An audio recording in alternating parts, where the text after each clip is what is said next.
এঁচোড় চিংড়ি। হাতে আমি তেল মেখেছি আঠা যাতে না ভরে। এই যে প্রচন্ড আঠা। আমি কাঁঠালগুলো আমি সিদ্ধ করেছি প্রেসারে, আর এখানে একটু হলুদ দিতে হবে, আর 50% এই কাঁঠালটা সিদ্ধ দিতে হবে।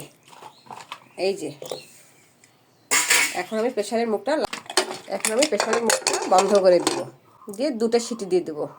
এখানে মাছগুলো নুন হলুদ দিয়ে মেখে রেখেছি। কড়াইতে একদম খাঁটি সরিষার তেল দিয়ে দিব। একটু বেশি করে তেল দিয়ে দিলাম, ওই তেলেই রান্না হবে। মাছগুলো ভেজে নিব। মাছগুলো হালকা ভাজতে হবে, বেশি ভাজা যাবে না। এই যে মাছগুলো আমার ভাজা হয়ে গেছে। এই যে দেখুন কি সুন্দর ভাজা হয়ে গেছে। সব মশলা দিয়ে দিব। এখানে জিরা রসুন আদা সব কিছু বাটা আছে। পেঁয়াজ দিয়ে দিব,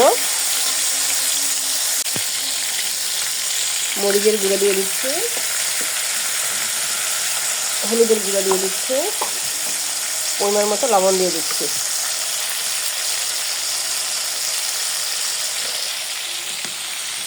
এই যে দেখুন মশলাগুলো আবার কষানো হয়ে গেছে।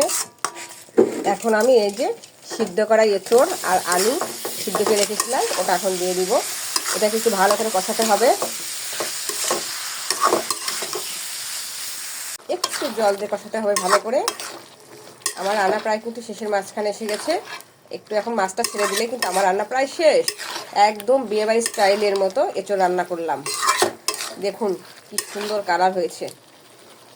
এই তো এঁচোড়গুলো ভেজে রাখা এঁচোড়গুলো দিয়ে দিলাম, আর এখন একটু গরম মশলা দিয়ে দিব, আর এই যে ঘি দিয়ে দিচ্ছি নামানোর আগে আগে।